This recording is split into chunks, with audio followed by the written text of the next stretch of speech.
Hey everybody, my name is Mike and welcome to the first edition of Mike's Songwriting Kitchen. Today we will talk a little bit about melody. One of my friends once told me a long time ago, 20 years ago, maybe I don't look that old, but I am, 20 years ago, they were like, lyrics are good. If you have great lyrics, that's good. But if you don't have a great melody, you ain't got a chance. Basically, melody trumps lyrics, which is evident if you look at commercial music. What gets stuck in your head? It's those melodies, because they know how to create melodies that the listener remembers, that the listener can easily sing, sometimes, not always, or that are interesting. Now, I'm not going to talk about the components of a melody because that gets very detailed and blah, blah, blah. But I will talk about, like, in your own songwriting, because when I used to write songs, I used to just, sit there for hours, play the same chords over and over again, and sing over it. And my main concern was coming up with the words. But I didn't realize, really, you need to have a good melody before you really start approaching the words if you don't already have the words written. And even if you do already have the words written, because you can finagle it to work with your melody. But this is an example. I wrote this song, and it's, I'm not going to play the song. I'm just going to give an example of what that looks like. The one way that you can help yourself find a melody is just by humming. I mean, it's really simple. Some people are really gifted and they can just hear it in their head. I think that's either a gift or that's just a lot of familiarity with creating melodies and music in general. But you could do simple things. So, if I was sitting here playing this.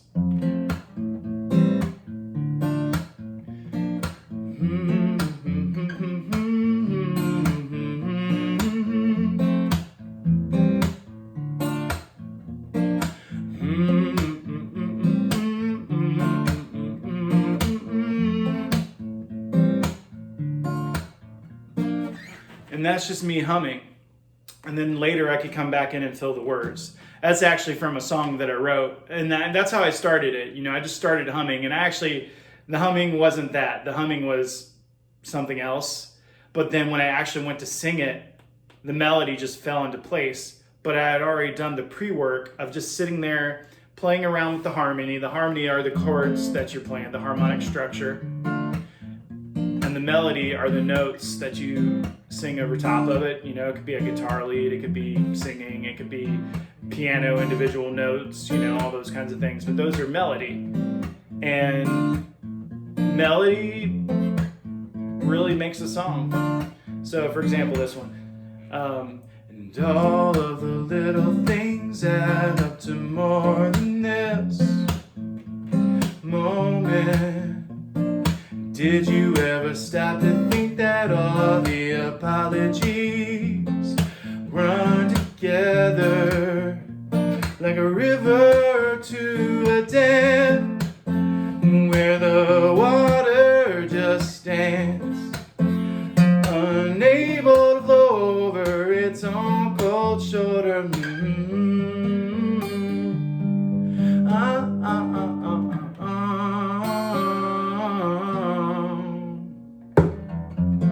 Well, you get the idea.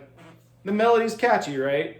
I mean, I think it's catchy. Maybe you don't. And if you give me hate on it, that's okay. That's your prerogative. But what makes it catchy? So here's another little tip, another little trick. I used the humming method. I hummed, and that kind of helped me get an idea of where to be, where to go, what fit. And then when I actually started singing and started working with it, that's when the melody fell into place. But the reason, and I learned this trick, and you can get this book, it's great, 58 Songwriting Tips or something by Robin Frederick or something like that. It's great, just do a tip a day and it'll totally revolutionize your songwriting, especially if you've been songwriting for a while. But simple, easy trick. You could do it to any song. It'll teach you about the components of melody. But one thing that people forget is melody has a rhythmic component as well. That means that just like your guitar, if you've ever recorded anything, if you've ever played in a band, you got to be tight. And there's that pulse, that beat, that it's usually in most popular songs, it's a 4/4, which means there's 4 beats per measure, which means it's 1, 2, 3, 4. All melodies fit in and around that pattern, that 1, 2, 3, 4, like this one. 1, C. 1, 2, 3, 4. 1, 2, 3, 4. And so that melody fits in there like, and all of the little things add up to more than this moment. Did you ever stop to think that all the apologies would run together? You see how the words fit in the melody? That's what helps your melodies take shape. That's what helps your melodies be memorable to the listener, and also helps them be approachable to the listener. It helps them to grasp what's going on. That is a tip I picked up from Robin Frederick's book. And if you just listen to any song and try to find the beat, and you tap your chest, tap your foot, whatever you want to do, you'll start to see how those melodies are shaped. And in essence, you'll be able to translate that into your own songwriting and shape better melodies. Melody is king. You can have great lyrics, but if you have a great melody, it doesn't matter how great your lyrics or how good or just how bland they are. A great melody will carry that song. So that is my tip for the day.